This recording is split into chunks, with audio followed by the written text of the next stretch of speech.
Yeah. Okay. How does Jacky Wait first, lah, Chibai. make people laugh without telling all his Malay jokes? Huh? Although I did though. They love Malay jokes here. Any drug abusers in the house? Make some noise. Two. Okay, we got that. Cops coming now. Yeah, like it's very hard to get drugs in Singapore, right? Especially last month. Why? Last month was Ramadan. So my name is Jacky. I'm 25 this year, and I never really thought about doing stand-up growing up. I really enjoyed watching stand-up videos. Like I would go onto YouTube, I would watch like Dimitri Martin and Stuart Lee, and I would just try to find whatever stand-up videos I can get my hands on, and I watch those.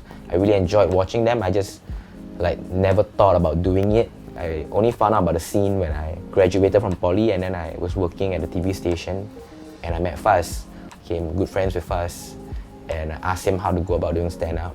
He brought me down to the open mics.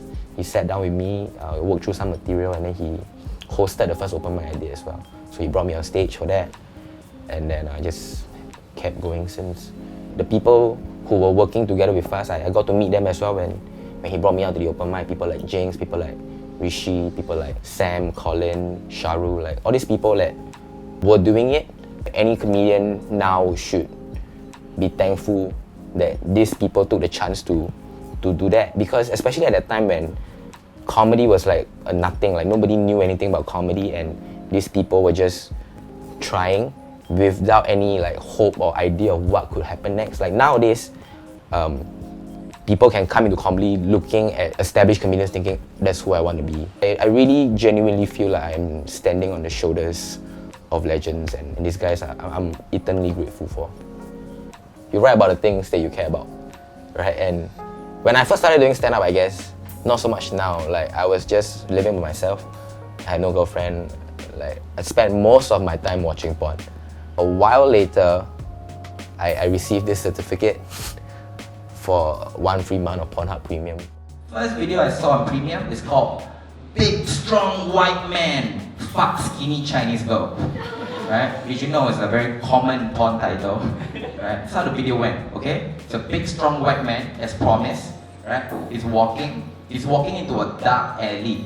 Because you know, that's where you find the skinny Chinese girls. The darker the alley, the skinnier the girl. Because it's harder to find food when it's darker. Right? He walks in, he sees the girl, and he's like, "What's up, baby?" Right? And then he touched to the girl replying, but when the girl opened her mouth, it wasn't her voice. It was like dubbed over by another white guy using his like stereotypical Asian accent. This is how it goes. It was like, "What's up, baby? Hey, what you doing in my alley, huh?" It's like, who the hell is watching porn like this? And then I came. For the life of me, I cannot find that video anymore. I've been trying to. I can't. I should have downloaded it because the premium account allows you to do that, but I didn't. I end the joke by saying I come. I didn't. And when I told them I was going to do stand-up, they were skeptical at first. I guess in their head, it's as good as going to meet your friends. It doesn't mean anything.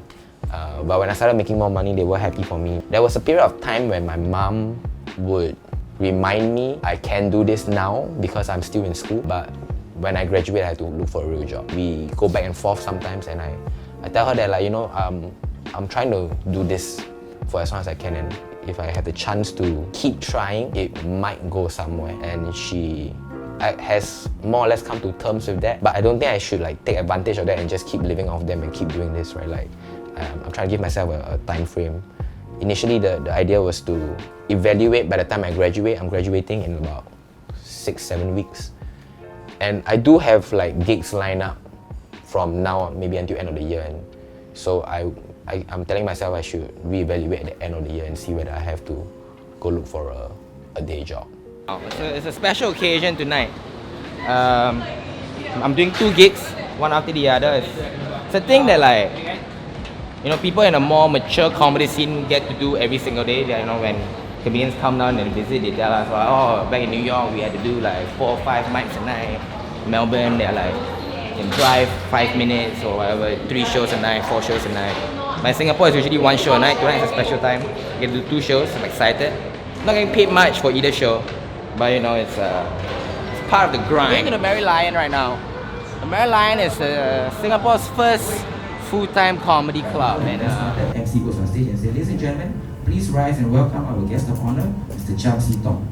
And then, the Eye of the Tiger, the Rocky theme song, started playing. And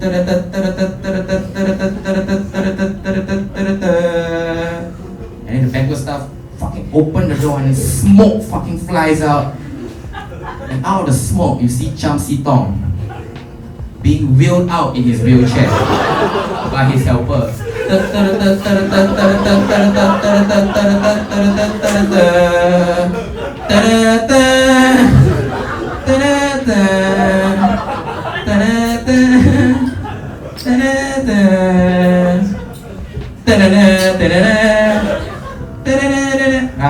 I've overplayed it now. Like you guys are done. You guys are done with it. You see now, oh man, we started so well, right? We started with me. We started laughing at me, and then now I'm making fun of an old man, and we just can't get with that, can we? And my time is up, so I can't even say this now. You guys were at the shows, the joke didn't work because I didn't do it well. The actual setup was that I went to do that gig with another comedian. Sam C was there with me. When that happened, when he was being wheeled out to the music and the smoke was blowing, I just turned to Sam and Sam looked at me and just like, "They haven't paid us yet, you cannot laugh." And that was the actual punchline that I forgot when you guys were at the shows. But I really, admire him. I wish him all the best. And I want to have a Jacky Ng joke. And I guess this is my Jacky Ng joke. You want to do your own show at the Esplanade. It's the biggest theatre and the nicest theatre here. I actually performed at the Esplanade. I opened for Faz when he was doing his show there. It was a sold out crowd.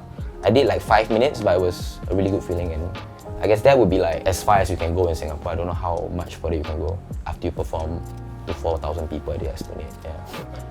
But like when I did it in front of 4,000 people, it was something else, And usually when I do theatre shows, I get really nervous. Like I don't feel the nervousness when I'm in a club.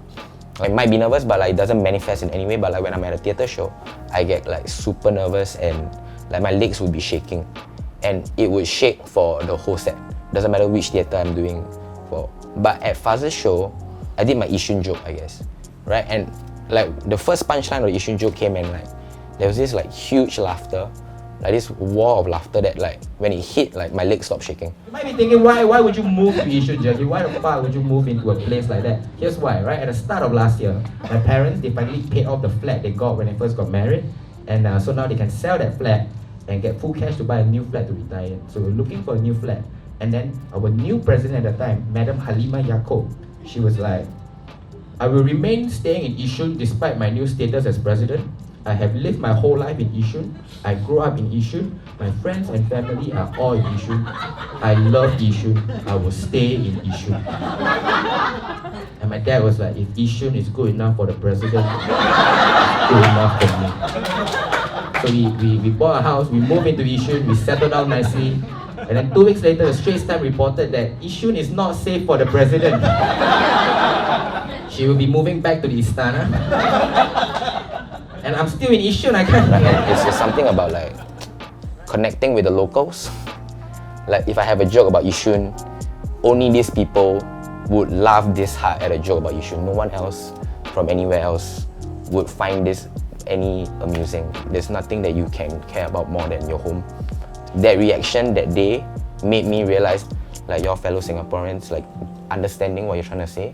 Like that really made me feel really good, and that's what I'm trying to work towards. Yeah, I would say it's survivable. It just doesn't feel that way a lot of the time. But you need to focus on being yourself and having fun instead of working towards making money, because like in my opinion then it feels inauthentic. Right? I've seen people come into the open mic and they do really well. They get like great laughs every week at the open mic after like maybe 2 months, and they start thinking like, "Oh, I'm really good at this, maybe I should start doing some corporate gigs," and they start like, "Oh, how can I do this? How can I get money for this? How can I get money for that?" And it just doesn't work that way.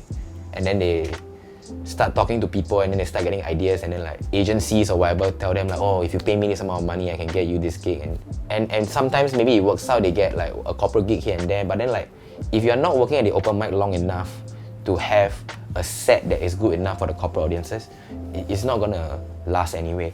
And the only way for you to get that set that is good enough, in my opinion, would be to keep working on the open mic to make your set as good as possible. But also be, I guess, realistic enough to know that if it's not happening for a long time, then maybe you have to think of something else. And if I had to get a day job and then perform comedy for free at night, and if I have to do that for a while before I can do comedy full time, I'm happy to do that.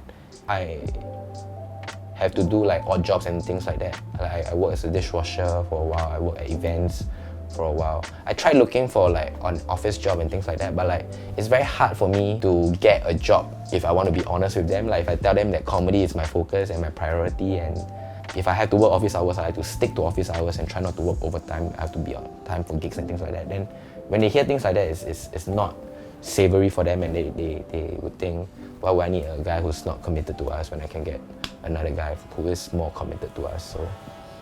So I don't know if it's survivable, but I'm not dying for now, and I'm okay with that.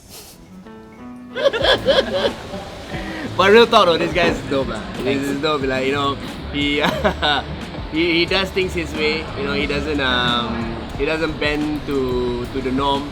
You know, he tries to do things as I think as genuine and as sincere as he can. Allowed to do comedy is like a great gift to me, and I have a lot of fun doing that. So when people come and watch me, I just want them to have fun. I'm doing a super mega fun show.